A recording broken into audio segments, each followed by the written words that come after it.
ಶಾಲೆಗಳು ಪುನರಾರಂಭ ಆಗಿದ್ದಾವೆ. ಈ ಹಿನ್ನೆಲೆಯಲ್ಲಿ ಪೊಲೀಸ್ನವರು ಒಂದಿಷ್ಟು ಕಾರ್ಯಾಚರಣೆಗೂ ಕೂಡ ಈಗ ಮುಂದಾಗ್ತಾ ಇದ್ದಾರೆ. ಸ್ಕೂಲ್ ವಾಹನಗಳ ತಪಾಸಣೆಗೆ ಈಗ ನೆಲಮಂಗಲ ಪೊಲೀಸ್ನವರು ಇಳಿದಿದ್ದಾರೆ ಅನ್ನುವಂಥದ್ದು ಕೂಡ ಇಲ್ಲಿ ಗೊತ್ತಾಗ್ತಾ ಇದೆ. ಶಾಲೆಗಳು ಈಗ ಪುನರಾರಂಭ ಆಗಿರುವ ಹಿನ್ನೆಲೆಯಲ್ಲಿ ಪೊಲೀಸ್ನವರು ತಮ್ಮ ಕಾರ್ಯವನ್ನ ಈಗ ಮುಂದುವರಿಸ್ತಾ ಇದ್ದಾರೆ, ಕಾರ್ಯಾಚರಣೆಯಲ್ಲಿ ತೊಡಕೊಂಡಿದ್ದಾರೆ.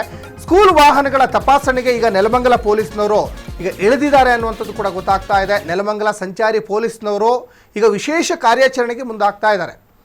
ನೆಲಮಂಗಲದ ಸೊಂಡೆಕೊಪ್ಪ ವೃತ್ತದಲ್ಲಿ ತಪಾಸಣೆ ಕಾರ್ಯ ಕೂಡ ಈಗ ನಡೀತು. ಇನ್ಸ್ಪೆಕ್ಟ್ರು ಮೋಹನ್ ನೇತೃತ್ವದಲ್ಲಿ ವಿಶೇಷವಾದಂತಹ ಕಾರ್ಯಾಚರಣೆ ಮಾಡಿದರು. ಹೆಚ್ಚು ಮಕ್ಕಳನ್ನು ವಾಹನದಲ್ಲಿ ಕೂರಿಸೋದು ಅದು ಸರಿಯಾದಂತಹ ಕ್ರಮ ಅಲ್ಲ ಅಂತ. ಯಾಕಂದರೆ ಸಾಕಷ್ಟು ನೀವು ಗಮನಿಸಿದ್ದೀರ, ಓವರ್ಲೋಡ್ ಮಾಡಿ ಶಾಲಾ ವಾಹನಗಳು ಆಕ್ಸಿಡೆಂಟ್ ಆಗ್ತಾ ಇರುವಂಥದ್ದು, ಶಾಲಾ ವಾಹನಗಳು ಪಲ್ಟಿಯಾಗಿ ಏನೇನೋ ದೊಡ್ಡ ದೊಡ್ಡ ಅನಾಹುತ ಆಗ್ತಾ ಇರುವಂಥದ್ದು ಎಲ್ಲ ನೀವು ಗಮನಿಸ್ತಾ ಇರ್ತೀರ. ಹೆಚ್ಚು ಮಕ್ಕಳನ್ನು ವಾಹನದಲ್ಲಿ ಇರಿಸೋದು, ಅದು ಜೊತೆಗೆ ಸಹಾಯಕಿ ಕೂಡ ಇಲ್ಲದೆ ಇರೋವಂಥದ್ದು, ಮತ್ತು ಮದ್ಯಪಾನ ತಪಾಸಣೆ ಜೊತೆಗೆ ಚಾಲಕರ DL ದಾಖಲಾತಿ ಪರಿಶೀಲನೆಯನ್ನು ಕೂಡ ಈಗ ಮಾಡಲಿಕ್ಕೆ ಪೊಲೀಸ್ನವರು ಕೂಡ ಮುಂದಾಗ್ತಾ ಇದ್ದಾರೆ. ಯೂನಿಫಾರ್ಮ್ ಹಾಕದ ಚಾಲಕರಿಗೆ ಸಂಚಾರಿ ಪೊಲೀಸ್ನವರು ವಾರ್ನಿಂಗ್ ಕೂಡ ಮಾಡಿದ್ದಾರೆ. ನೋಡಿ, ಇವೆಲ್ಲ ಏನೋ ಫಾಲೋ ಮಾಡೋಕ್ಕಾಗದೇ ಇರುವಂಥ ನಿಯಮಗಳೇನಲ್ಲ, ಎಲ್ಲವೂ ಕೂಡ ಮಾಡ್ಬೋದು. ಆ ಸ್ಕೂಲಿಗೆ ಹೋಗೋ ಮಕ್ಕಳಿಗೆ ಯೂನಿಫಾರ್ಮ್ ಇದೆ ಅಂದಮೇಲೆ ಆ ಸ್ಕೂಲ್ ವ್ಯಾನ್ ಡ್ರೈವರ್ಗೆ ಯಾಕೆ ಇರಬಾರ್ದು? ಇರಬೇಕು, DL ಇರಬೇಕು.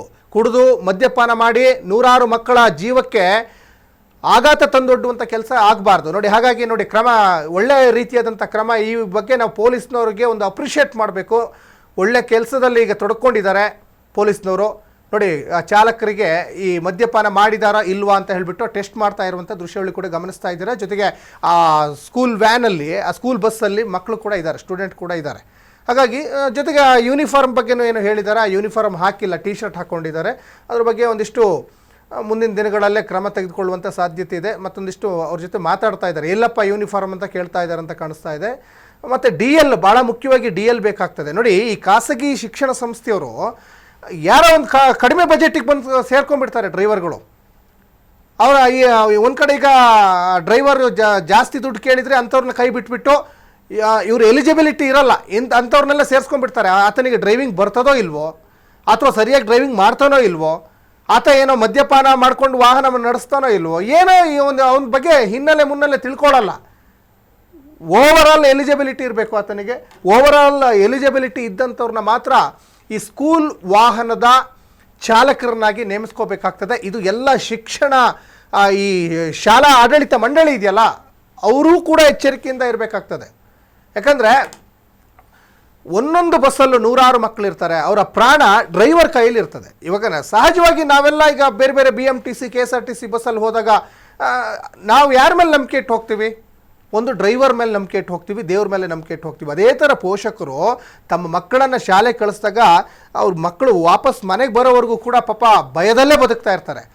ಒಂದು ನಂಬಿಕೆ ಇರ್ತದೆ ಡ್ರೈವರ್ ತುಂಬ ಸೇಫಲ್ಲಿ ಡ್ರೈವಿಂಗ್ ಮಾಡ್ತಾರೆ ಅಂತ. ಹಾಗಾಗಿ ಮದ್ಯಪಾನ ಮಾಡಿ ಅಥವಾ ಇನ್ನೇನೋ ದುಶ್ಚಟಕ್ಕೆ ಒಳಗಾಗಿ ನೀವು ರ್ಯಾಶ್ ಡ್ರೈವಿಂಗ್ ಮಾಡಿದರೆ ನೂರಾರು ಮಕ್ಕಳ ಸಾವು ನೋವಿಗೆ ಕಾರಣ ಆಗ್ತೀರಾ. ಒಬ್ಬ ಮಾಡಿದ ಅನಾಹುತ ನೂರಾರು ಮಕ್ಕಳ ಸಾವಿಗೆ ಕಾರಣ ಆಗಬಾರ್ದು.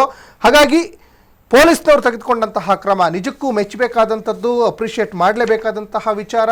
ಇದು ಎಲ್ಲ ವಿಭಾಗದಲ್ಲೂ ಕೂಡ ಹಿಂಗಾಗಬೇಕು. ಇದು ಕೇವಲ ಯಾವುದೋ ಒಂದು ಜಿಲ್ಲೆಗೋ ಯಾವುದೋ ಒಂದು ತಾಲೂಕಿಗೋ ಅಥವಾ ಆದರೆ ಸಾಕಾಗಲ್ಲ. ಕೇವಲ ನೆಲಮಂಗಲದ ಸೊಂಡೆಕೊಪ್ಪ ವೃತ್ತಕ್ಕೆ ಆದರೆ ಸಾಕಾಗಲ್ಲ. ಎಂಟೈರ್ ಸ್ಟೇಟ್, ಎಂಟೈರ್ ಕಂಟ್ರಿಯಲ್ಲಿ ಈ ಥರ ಸ್ಕೂಲ್ ವಾಹನದ ಡ್ರೈವರ್ಗಳ ಬಗ್ಗೆ ಕಟ್ಟುನಿಟ್ಟಿನ ಕ್ರಮಗಳನ್ನು ತೆಗೆದುಕೊಂಡಂಥ ಸಂದರ್ಭದಲ್ಲಿ ಒಂದು ಒಳ್ಳೆ ಕ್ರಮ ಆಗ್ತದೆ. ಜೊತೆಗೆ ಇದೇ ಕ್ರಮ ಬೇರೆ ಬೇರೆ ವಾಹನ ಚಾಲಕರಿಗೂ ಕೂಡ ಮಾಡಿದಂಥ ಸಂದರ್ಭದಲ್ಲಿ ಬಹುಶಃ ಈ ಮದ್ಯಪಾನ ಮಾಡಿ ವಾಹನ ಚಲಾಯಿಸಿ ಅನಾಹುತ ಆಗ್ತದಲ್ಲ, ಅದು ಬಹುತೇಕ ಕಡಿಮೆ ಆಗುವಂಥ ಸಾಧ್ಯತೆಗಳು ಕೂಡ ಇರ್ತದೆ. ಮತ್ತೊಂದು ಕಡೆ ನೋಡಿ, ಈ ಥರ ಎಲ್ಲ ಕ್ರಮ ತೆಗೆದುಕೊಂಡಂಥ ಸಂದರ್ಭದಲ್ಲಿ ಡ್ರೈವರ್ಗಳಿಗೂ ಕೂಡ ಗೊತ್ತಾಗ್ತದೆ, ಓಯ್ಯೋ ಹೌದು, ನಮ್ಮನ್ನು ತಪಾಸಣೆ ಮಾಡ್ತಾರೆ, ಪೊಲೀಸ್ನವ್ರು ಹಿಡಿತಾರೆ, ನಾವು ಯಾವುದೇ ಕಾರಣಕ್ಕೂ ಮದ್ಯಪಾನ ಮಾಡಬಾರ್ದು, ರ್ಯಾಶ್ ಡ್ರೈವ್ ಮಾಡಬಾರ್ದು ಅಂತ.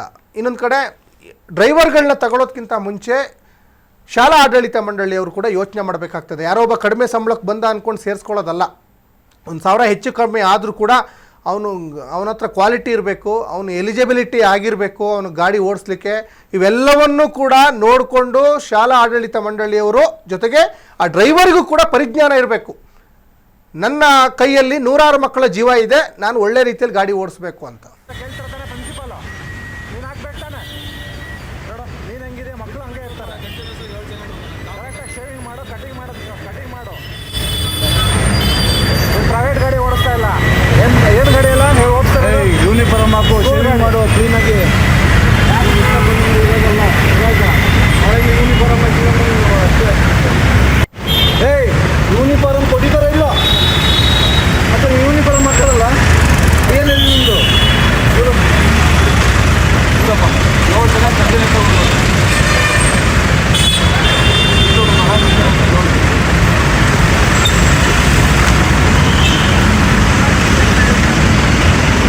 ಮಕ್ಕಳು ನೋಡೋಕೆ ಯಾರಿದ್ದಾರೆ, ಆಯ ಇದ್ದಾರಾ?